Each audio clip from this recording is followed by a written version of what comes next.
નમસ્કાર મિત્રો, ગુજરાત પોલીસ ભરતી 2025ની અંદર જ્યારે એક્ઝામને માત્ર 2 મહિનાની વાર હતી ત્યારે હું કઈ રીતે વાંચન કરતો હતો, કઈ રીતે વાંચેલું યાદ રાખતો હતો અને સરેરાશ 10 કલાક આસપાસ કે 10 કલાક કરતો પણ વધારે હું વાંચન કરતો એ કઈ રીતે કરતો હતો કે જેના કારણે માત્ર 1 વર્ષની અંદર મેં મારી તૈયારીને સફળ બનાવી અને ગુજરાત પોલીસની અંદર જોબ મેળવી શક્યો. એ તમામ આજે આપણે વાત કરીશું. હાલ મિત્રો તમારી એક્ઝામને માત્ર 2 થી 8 મહિનાનો ટાઈમ રહ્યો છે એવું આપણે કહી શકીએ. કેમ કે મિત્રો પીએસઆઈની એક્ઝામ ડેટ આવી ગઈ છે અને કોન્સ્ટેબલની બી બધા 16 જૂન આસપાસ કહી રહ્યા છે.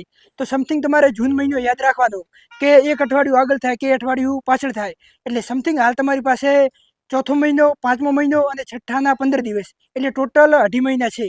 તો આ ટાઈમ મિત્રો પાછો નહીં આવવાનો. હાલ તમે જેટલું વાંચન કરી શકો, જેટલું તમારાથી પોસિબલ થાય કે હું 10 કલાક 12 કલાક લાઇબ્રેરીમાં આપી શકું એ આપવાનું ચાલુ કરી દો. ઘણા મિત્રો કહેતા હોય કે આપણે આઈએએસ કે આઈપીએસ નથી બનવાનું કે જેના કારણે આપણે 10 કલાક કે 12 કલાક વાંચવું પડે, પણ મિત્રો એના સિવાય ભેગું થતું નથી. જેમ કે હું તૈયારી કરું છું અને તમે તૈયારી કરો છો. હવે તમે લાઇબ્રેરીમાં 12 કલાક બેસો છો અને 10 કલાક બેસો છો અને હું લાઇબ્રેરીમાં 6 થી 7 કલાક બેસું છું, તો તમે વિચારો કે તમે મારા કરતો ચોક્કસપણે વધારે પ્રમાણમાં જ વાંચી શકવાના અને તમે વધારે તૈયાર કરશો. તો ધારો કે બધા મિત્રો 5-7 કલાક વાંચતા હોય અને આપણે બી 5-7 કલાક વાંચીએ તો ચાલે, પણ જો આપણે જેની સાથે એક્ઝામમાં કોમ્પિટિશનમાં ઉતરવાનું છે એ આપણો સાથી મિત્ર જો 10 કલાક કરતો વધારે વાંચતો હોય તો તમે ખુદ વિચારો કે જે એક સીટ હશે એ તમારા કરતો એને મળવાના પહેલા ચાન્સ છે. તમે ઓછું વાંચો પણ ફોકસથી વાંચો એ વસ્તુ સાચી છે, પણ માત્ર સ્માર્ટ વર્કથી કામ થતું નથી. મેં તૈયારી કરી અને એના અનુભવના આધારે મિત્રો તમને કહી રહ્યો છું કે ઘણા જણા કહેતા હોય કે આપણે 6-7 કલાક વાંચીએ તો ઇનફ છે. હા મિત્રો માન્યું, પણ હવે જો 2 થી 8 મહિના હોય અને આપણે 1-2 વર્ષથી તૈયારી કરતા હોઈએ અને આપણું સપનું હોય કે ગમે એ થાય મારે આ ભરતીમાં પાસ થવું છે, મા બાપને એક સરકારી નોકરી લઈને બતાવી છે કે હા તમે મને આટલો ભણાયો, મોટો કર્યો અને તૈયારી માટે મૂક્યો તો મેં બી એક જોબ મેળવી છે, તો બધા એના માટે મિત્રો તૈયારી કરતા હોય. તો હવે માત્ર 2 થી 8 મહિના રહ્યા છે તો એમાં તમે કાચા પડતા નહીં. 10 કલાક 12 કલાક તમારાથી જેટલું થાય એટલું તમે પોસિબલ થાય એટલું તમે લાઇબ્રેરીમાં બેસો, 6-7 કલાકની પૂરતી ઊંઘ લો અને એના સિવાય આખો દિવસ તમે લાઇબ્રેરીમાં રહો. હું તમને 12 કલાક લાઇબ્રેરીમાં રહેવાનું એટલે કહું છું કે તમે મિત્રો 12 કલાક લાઇબ્રેરીમાં રહો છો ને ત્યારે તમે 8-9 કલાક પ્રોપર વાંચી શકો. મારી મિત્રો વાત કરું તો હું 10 કલાક પ્લસ લાઇબ્રેરીમાં રહેતો અને એના કારણે 6 થી 7-8 કલાક આસપાસનું ચોખ્ખું વાંચન આપણે કહીએ તો કરી શકતો. તમે ખુદ વિચારો કે આપણે લાઇબ્રેરીમાં જતા હોઈએ અને કોઈક મિત્ર મળી જાય તો એના જોડે આપણે થોડી વાર ચર્ચા કરવા ઊભા રહી જઈએ.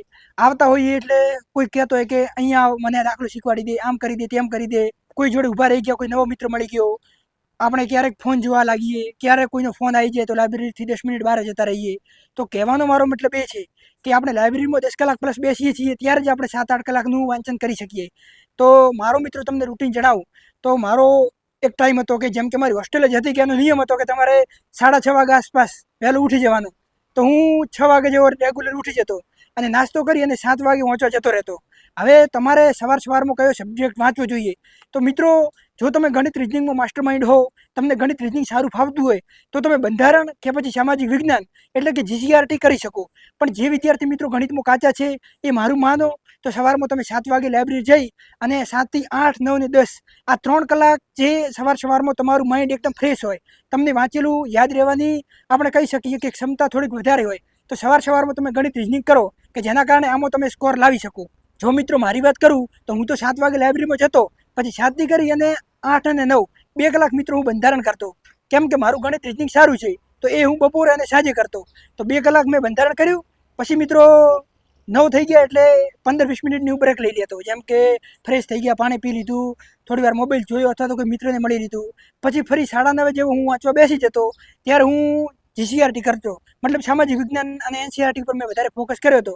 તો એ મિત્રો હું કરતો સમથિંગ 11:30-12 વાગ્યા સુધી. પછી અમારે જમવા જવાનું હતું, 12 થી 1 હું જમીને આવી જતો. પછી 1 થી કરીને 2 વાગ્યા સુધી હું વેબ સંકુલની અંદર મનીષ હિન્દી સર સવારમાં 8 વાગે કરંટનો લેક્ચર મૂકે છે, લાઈવ આવે છે સવારમાં 8 વાગે. તો એ હું 1.5 કે 2ની સ્પીડે જોઈ લેતો. પછી મિત્રો 2 થઈ ગયા એટલે 2 થી કરીને 3 વાગ્યા સુધી કે 2:30 વાગ્યા સુધી ઊંઘાઈ જતો, મતલબ આંખોને વિરામ આપી દેવું એવું કહી શકીએ. પછી 3:30 વાગ્યા સુધી ફ્રેશ થઈ અને ચા બા પી અને ફરી હું વાંચવા બેસી જતો કરંટની પીડીએફ, જેમ કે આઈસી રાજકોટ. આ આઈસી રાજકોટનું મિત્રો મેં નવેમ્બરથી કરી અને ફેબ્રુઆરી સુધીનું 4 મહિનાનું અને અઠવાડિયાનું જે વીકલી કરંટ આવે છે જે મેં કર્યું હતું અને તમામ મિત્રોએ કરેલું છે એ હું ટેલિગ્રામમાં મૂકું છું. અને ટેલિગ્રામમાં 6300 કરતાં વધારે વિદ્યાર્થી મિત્રો જોડાયા છે. આ તમે જોઈ લો સ્ક્રીન પર, એની લિંક હું ડિસ્ક્રિપ્શનમાં મૂકું છું. તદ્દન ફ્રી છે. તે હું 200 માર્ક્સના મોક ટેસ્ટ પણ મૂકું છું અને આ કરંટ અને આઈએમપી પીડીએફ પણ મૂકું છું. તો તમે કોઈ મિત્રો જોઈન ના થયા હો તો જોઈન થઈ જજો. તો હું એ પીડીએફની અઠવાડિયાની જેમ કે મહિનાની 4 થી 5 પીડીએફ ભેગી થતી તો એની હું ઝેરોક્સ કરાવી દેતો. પછી એ પીડીએફને ઝેરોક્સ થઈ ગઈ તો પછી સ્ટેપલર મારી અને 1 મહિનાની ભેગી થઈ ગઈ તો એ હું 1 કલાક ડેલી 3:30 થી 4:30 વાગ્યા સુધી કરતો. પછી મિત્રો 4:30 થી કરી અને 7 વાગ્યા સુધી આપણે ગણી શકીએ કે હું વિજ્ઞાન થઈ ગયો, પછી જીકેના કોઈક લેક્ચર થઈ ગયા કે એવું કોઈ બી મને લાગતો કે મારે મોક ટેસ્ટ આપવા છે તો એ બધું હું એ ટાઈમમાં કરતો. પછી 7 થી કરી અને 8 વાગ્યા સુધી હું જમવા જતો રહેતો અને 8:30 વાગ્યા સુધી હું મોબાઈલ ઉપર કોઈથી વાત કરવાની હોય કે મોબાઈલ જોવાનો હોય કે એ ટાઈમ કાઢી લેતો અને 8:30 કે 9 વાગે ફરી હું વાંચવા જતો રહેતો. સાંજે 8:30 કે 9 વાગ્યાથી કરી અને 11 સાડા 11 વાગ્યા સુધી હું ગણિત રીઝનિંગના ટેસ્ટ આપતો, દાખલા સોલ્વ કરતો. મેં નીરજ ભરવાડ સરનો કોર્સ લીધો હતો તો એના લેક્ચર જોતો, એ બધું કરતો. અને પછી 12 સાડા 12 સુધી હું કોઈક ટેલિગ્રામની અંદર કોઈ મટીરિયલ મારે એવું લાગતું કે આ વાંચવા જેવું છે તો એના ઉપર નજર ફેરવી લેતો. તો એ મારું રૂટીન હતું. હવે મિત્રો તમે ખુદ વિચારો કે સવારમાં 7 થી કરી અને આપણે 11:30 નથી ગણતા 11 ગણીએ તો બી 4 કલાક આસપાસનું એ રીડિંગ થઈ જાય. કલાક 1.5 કલાક મારું બપોરે રિવિઝન થઈ જતું.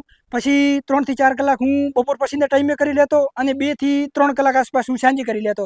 તો ટોટલ મિત્રો 11-12 કલાક આસપાસ હું લાઇબ્રેરીમાં રહેતો.